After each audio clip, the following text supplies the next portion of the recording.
La información presentada a continuación por Iván Darío Moreno, PhD, rector y fundador de Zion International University, es el resultado de sus estudios y conocimientos personales y representa la opinión de él y sus marcas. Sin embargo, la decisión de asumir, escuchar o interiorizar la información suministrada es responsabilidad de cada uno. Gracias por acompañarnos.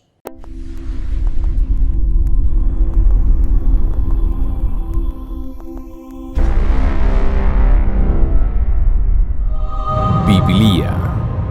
Explora la Biblia en orden cronológico con el doctor Iván Moreno.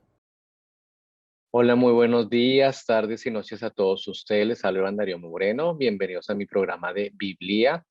En el día de hoy les voy a hablar sobre el libro de Job. Hay varias cosas muy importantes sobre este libro. Lo primero es sobre la autoría. La tradición lo atribuye a Moisés. Sin embargo, hay varios académicos que dicen que este libro se escribió más o menos entre el año 500 y el 250 antes de Cristo, es decir, después del cautiverio de Babilonia por un autor anónimo.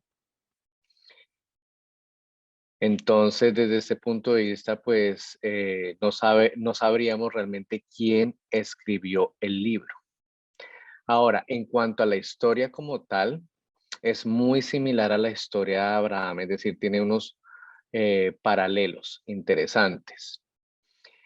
Por eso muchos académicos ubican la historia de Job o la vida de Job en la era patriarcal, es decir, más o menos cuando vivió Abraham.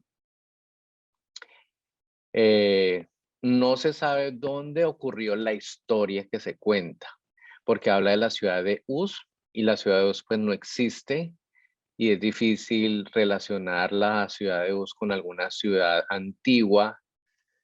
eh, digamos que no hay ninguna pista. Entonces, pues no podríamos decir dónde pudo haber sido localizada la ciudad de Uz. Algunos dicen que fue en Edom, es decir, al sur del Mar Muerto o incluso en Arabia. Bueno, en cuanto a los contenidos de Job, dice, por ejemplo, en Job 2 que aparece Elifaz temanita. Y Elifaz temanita está de alguna manera mencionado en Génesis capítulo 36, versículos 15 y 16, porque dice así: esos son los jefes de entre los hijos de Esaú, hijos de Elifaz, ahí aparece Elifaz, primogénito de Esaú. Los jefes son Temán, entonces ahí está Temán, por eso dice Elifaz temanita. Los jefes Temán, Omar, Cefo, Cenaz, Coré, Gatam y Amalek. Estos son los jefes de Elifaz en la tierra de Edom. Esos fueron los hijos de Ada. Entonces, con este versículo se podría decir que la historia de Job es la historia de la vida de Job está, digamos, ubicada en la época, por lo menos en la época de Esaú o después de Esaú, porque nombran a Temán como el primogénito de Esaú. Eso sería como una clave, una pista que tenemos para ubicar cuándo pudo haber existido Job. Pero como les digo, como no tenemos muchos datos, pues es muy difícil decir cuándo existió Job como tal. El libro de Job,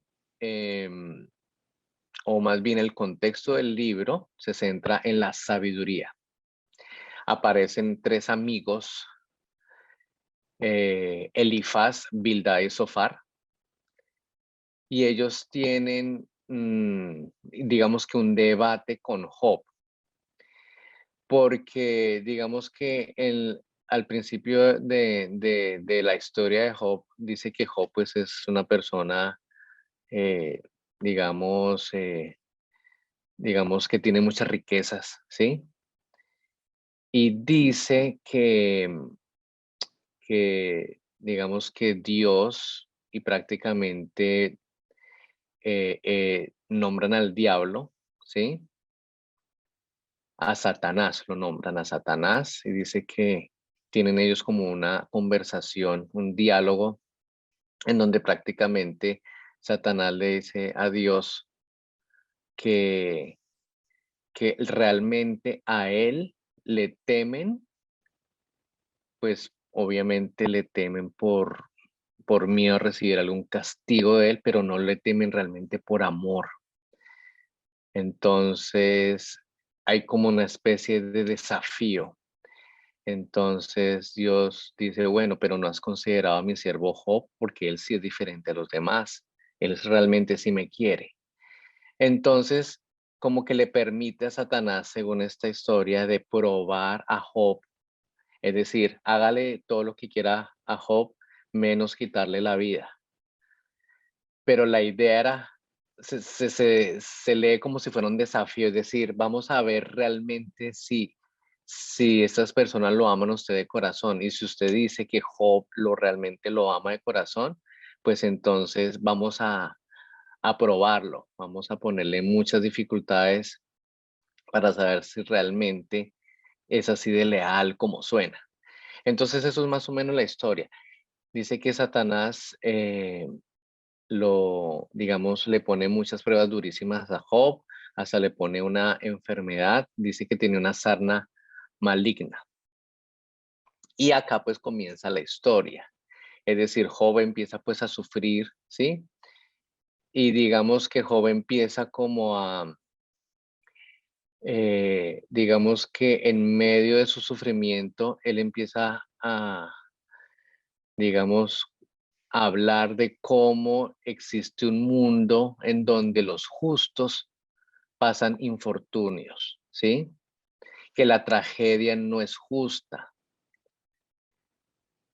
Entonces, los amigos, entre comillas, le dicen que el padecimiento que él está sufriendo se debe a que seguramente él hizo algún pecado, porque no es normal, porque si él es justo, pues uno no debería estar sufriendo esas cosas.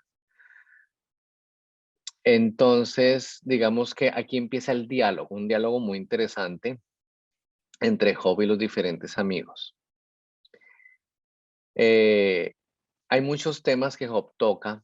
Por ejemplo, él rechaza la idea de que la sabiduría debe ser buscada en la tradición, ¿sí? Porque en esa época, pues, el conocimiento se transmitía, ¿no? De persona a persona, de padre a hijo, por ejemplo.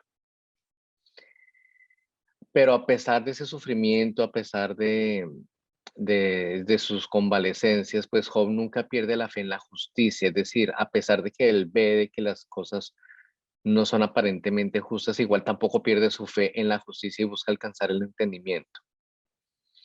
Y él busca alcanzar ese entendimiento por medio de la experiencia. Y digamos que digamos, en ese diálogo, por así decirlo, entre Job y sus amigos, que tratan de insinuarle de que seguramente él cometió algún pecado, pues para que esté sufriendo todas esas cosas, Job está buscando como una respuesta divina, que es precisamente la experiencia. Y eso ocurre en Job 38, donde dice que Dios le responde desde un torbellino. O sea, eso es algo que Job estaba esperando. Yo quiero una respuesta a todas esas preguntas tan trascendentales. Y aunque todas sus preguntas no fueron resueltas, para Job fue suficiente experimentar la presencia de Dios. O sea, esto para Job fue muy, muy impactante, muy importante, la presencia.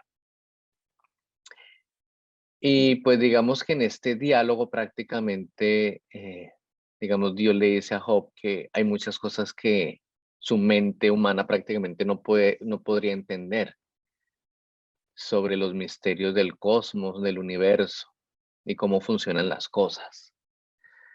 Entonces, este capítulo 38 hace que Job pues cambie de parecer y realmente tenga un cambio de actitud más adelante, se dé cuenta de que él no sabe nada prácticamente. Hay una cosa interesante y es que Ezequiel el profeta menciona a Job en el capítulo 14:14. Significa que para la era del exilio ya se conocía la historia de Job. Ese es un dato interesante. Para la época del exilio ya se conocía la historia de Job. Satanás aparece en el capítulo 1 del versículo 6 al 9, pero aquí Satanás aparece ya como un ángel específico, porque la palabra Satanás, pues en hebreo es Hashatam, pero aquí aparece ya como un ángel específico. Dice que un día vinieron a presentarse delante de Jehová los hijos de Dios, entre los cuales vino también Satanás, y dijo Jehová a Satanás, ¿de dónde vienes? Respondiendo Satanás a Jehová, dijo, de rodear la tierra y andar por ella. Y Jehová dijo a Satanás, ¿no has considerado a mi siervo Job, que no hay otro como él en la tierra, varón perfecto y recto, temeroso de Dios y apartado del mal? Respondiendo Satanás a Jehová, dijo, ¿acaso teme Jehová Dios de balde? Entonces, como les había dicho, realmente hay un desafío, es decir, ¿realmente lo quiere usted? ¿Lo ama? ¿En verdad es así? Entonces, déjeme probarlo, déjeme ponerle cosas en su vida a ver si no dice cosas contra ti. Entonces, Satanás aparece como una entidad entre los hijos de Elohim, porque en hebreo dice Elohim, que es una especie de ángel. Ellos tienen un diálogo y pues obviamente Satanás le insinúa a Dios que la gente no lo ama de corazón, sino que vive vidas supuestamente rectas por interés, que la gente es egoísta, pero Dios pone su confianza en Job para probar que la gente sí puede vivir una vida recta y sin mancha. Hay un texto babilónico que se llama eh, Ludlul Bel Nemeki, que significa lo haré al Señor de la sabiduría. Se le llama el Job babilónico. Es un poema mesopotámico escrito en acadio que se preocupa por el problema del injusto sufrimiento del hombre, llamado Shubshi Meshre Shakan. Es muy interesante el paralelismo entre este poema mesopotámico y el libro de Job. Otro dato interesante es que los manuscritos más antiguos se encuentran entre los rollos del Mar Muerto. En cuanto a la estructura, podemos decir que en el capítulo 1 y 2 tenemos el dilema de Job, y dentro de esto pues tenemos el reto de Satanás, ese desafío en donde Job pierde todo y enferma, y donde aparecen los tres amigos de Job, Elifaz, Bildad y Zofar.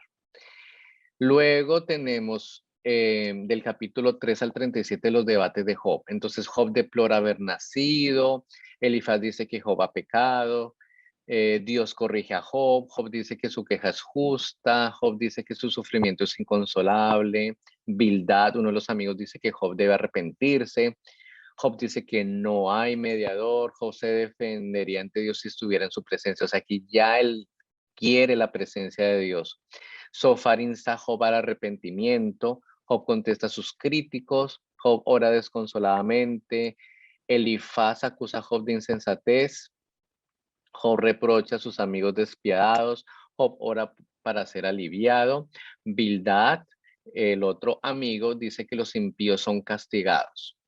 Job confía en su redentor, Zofar habla sobre el hombre malvado, el discurso de Job acerca de los malvados, Elifaz acusa a Job de impiedad, Job proclama la justicia del juicio de Dios, es decir, él todavía tiene fe en la justicia. Job se queja de la violencia sobre la tierra, Bildad se pregunta cómo un hombre puede ser justo, Job habla sobre la fragilidad humana y la majestad de Dios, Job mantiene su integridad, hay un discurso de Job sobre la sabiduría, luego hay un resumen de la defensa de Job.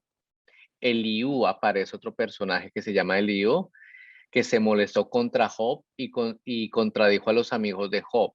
Es decir, Eliú no puede entender por qué esas personas como que no le hacen caer en cuenta a Job de, digamos, de su error. Eliú proclama la justicia, la bondad y la majestad de Dios. Eliú condena la soberbia de los hombres. Eliú, por su parte, afirma que Dios prueba a los justos con sufrimientos para educarlos y forzar en ellos el clamor confiado en Dios Salvador. Entonces, eso sería la segunda parte del libro, de capítulo 3 al 37, y ya la última parte sería la liberación de Job, que sería del 38 al 42, en donde Dios revela su omnipotencia a Job. Job responde a Dios, Dios reta a Job, y aquí está el arrepentimiento y la restauración de Job. Es decir, se le devuelve incluso el doble de lo que tenía. O sea, tiene un final feliz la historia. Y por otro lado, Dios exhorta a Elifaz y a sus dos compañeros por no haber hablado lo recto sobre Dios tal como sí lo hizo Job. Cosas interesantes de este libro es que en Job 9:9 dice que Dios hizo la Osa, el Orión y las Pléyades y los lugares secretos del sur. Estas son constelaciones, pero en el pasado hay muchas culturas que hablan que hubo seres llegados de esos mismos lugares, es decir, estos lugares también se está refiriendo a entidades, no sé, digamos los antiguos judíos las consideraban, o los antiguos hebreos más bien, como entidades angelicales. Job 38, del 31 al 33 dice, ¿podrás tú atar los lazos de las Pléyades o desatarás las ligaduras de Orión? ¿Sacarás tú a su tiempo las constelaciones de los cielos?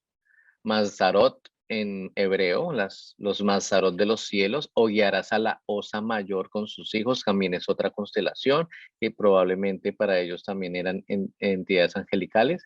Aquí vuelve a referirse también a estos seres.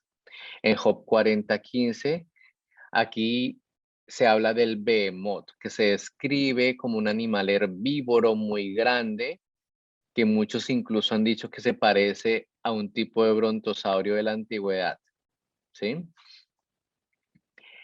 Job 41 habla del Leviatán, que es una criatura marina que echa fuego por la boca. Una descripción muy parecida a la de un dragón. Bueno, pues ahí les hablé del libro de Job, interesante para que lo lean. Espero les haya gustado y nos vemos en otra edición de Biblia. Que tengan un bonito día. Hasta luego.